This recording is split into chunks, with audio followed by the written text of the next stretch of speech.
Ferrari is back, and its second consecutive victory proves it's a genuine contender for the Constructors' Championship. That would have been an absurd claim just a few weeks ago, but recent upgrades have turned things around spectacularly. Carlos Sainz's Mexican Grand Prix victory from pole position, backed up by Charles Leclerc's third place, came just a week after a 1-2 in the United States Grand Prix.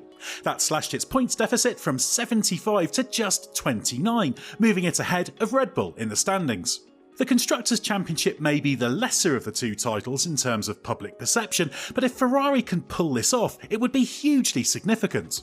Last year's failure equalled its record for consecutive seasons without an F1 title of any kind, 15 years, matching the run between its 1983 and 1999 Constructors' Championships, so it would mark a return to the top for F1's most famous team. Ferrari seemed out of contention not long ago.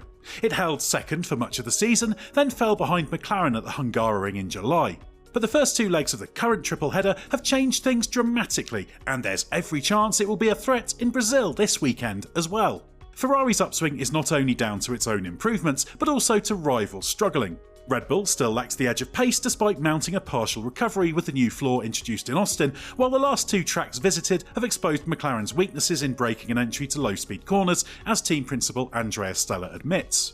All of this means Ferrari has been the car of choice for the past couple of races. In the USA, it wasn't the fastest in qualifying, but proved dominant in the race, while Sainz's pole position in Mexico showed it can deliver over a single lap, although Lando Norris's McLaren had the pace to threaten in the race had he not lost time early on battling with Max Verstappen.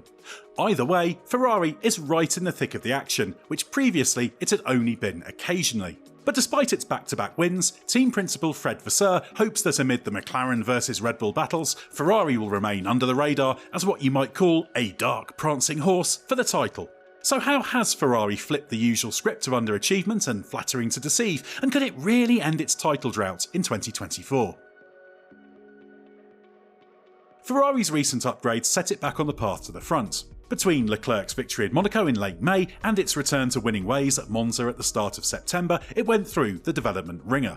And even when its form picked up, there were question marks about whether the run of street tracks and low downforce circuits played to the strengths of F1's king of the outliers, even though it was lacking on conventional circuits. Sainz even warned the run of races in Italy, Azerbaijan and Singapore could give a fake impression of its real form.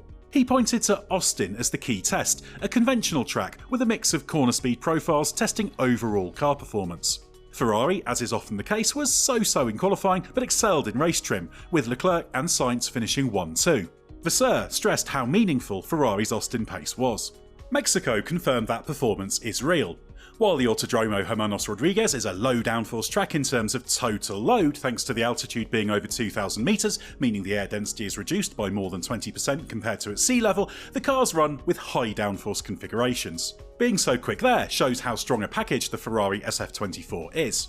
On paper, Ferrari's mid-season slump started in Canada, where it had a nightmare weekend.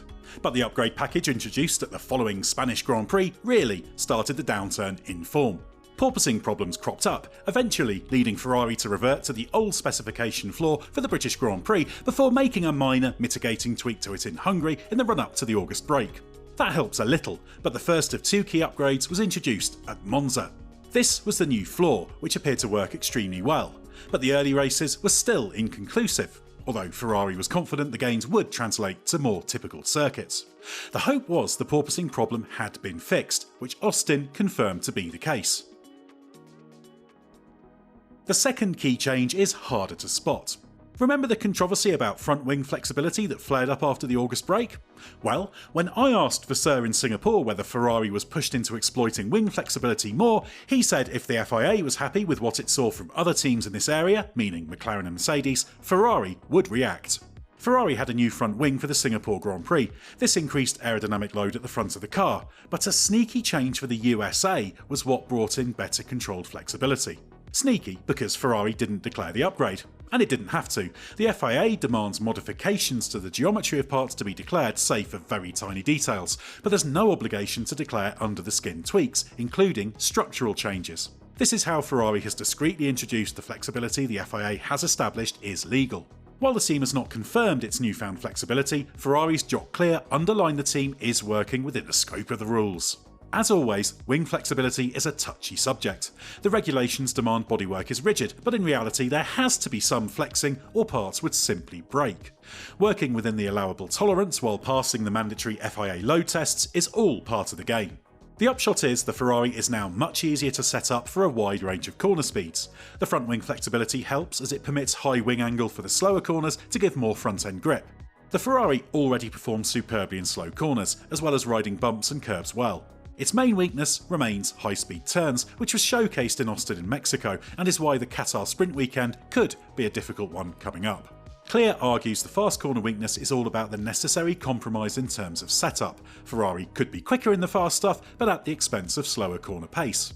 By contrast, Red Bull is now stunning in fast turns but not as good in the slow stuff. McLaren meanwhile is very good in fast corners but struggles a little breaking into slow corners. Ferrari's other weakness is single lap pace. In 2022 and 23 this was its strength, but this came at the expense of race pace as the car overworked the tyres. This is great for getting the Pirellis in the right temperature window in qualifying, but bad for degradation in the race. That trend has been reversed this year. While the qualifying to race pace offset was something Ferrari successfully worked to fix this year, it's gone too far the other way. The hope is the qualifying versus race pace trade-off will be more even next year, but as Vasseur said in Mexico of this direction, it's paying off with how quick the car is in the race. But Ferrari has focused on improving this, and the offset has been reduced. But as Sainz says, despite taking pole in Mexico, qualifying is still Ferrari's Achilles heel. All of this means the story of Ferrari's season has turned from one of early promise unfulfilled to a painful middle, and now being in the conversation as the best car in the closing stages of the year. This has turned a car that was only an occasional victory threat into one in the hunt at most tracks. Although it will soon be dismantled with Sainz making way for Lewis Hamilton in 2025, Ferrari's driver lineup is a big strength. Mexico showcased this, with both drivers qualifying in the top 4, while McLaren's Oscar Piastri and Red Bull's Sergio Perez were eliminated in Q1. Mexico qualifying was an aberration for Piastri, although it is part of a slight dip in form through Austin and Mexico for him, albeit while running with a car spec disadvantage to Norris. Nevertheless, McLaren still boasts a formidable lineup.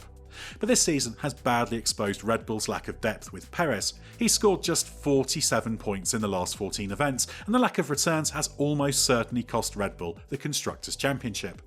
But Leclerc and Sainz make a formidable pairing. While Leclerc is the stronger of the two all round, and if you look at their 4 seasons together, he's ahead roughly 2/3 of the time on most performance metrics, it's not by a huge margin.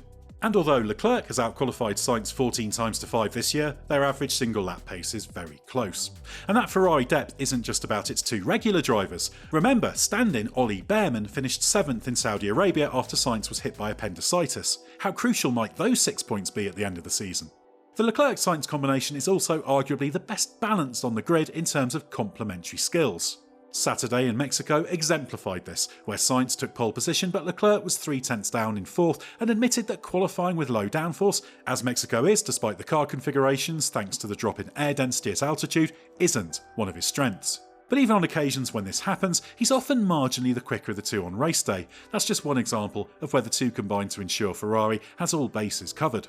Sainz is absolutely determined to end his time at Ferrari on a high. While bitterly disappointed he has to leave to join Williams next year, Mexico was a reminder he will pull his weight. But you can't blame him for being frustrated by the fear that Ferrari might be on the brink of being a Drivers' Championship threat in 2025, but he won't be there to benefit. What he does appear to want to do is prove to Ferrari it has made a mistake by letting him go. What better way than being part of a Constructors' Championship triumph?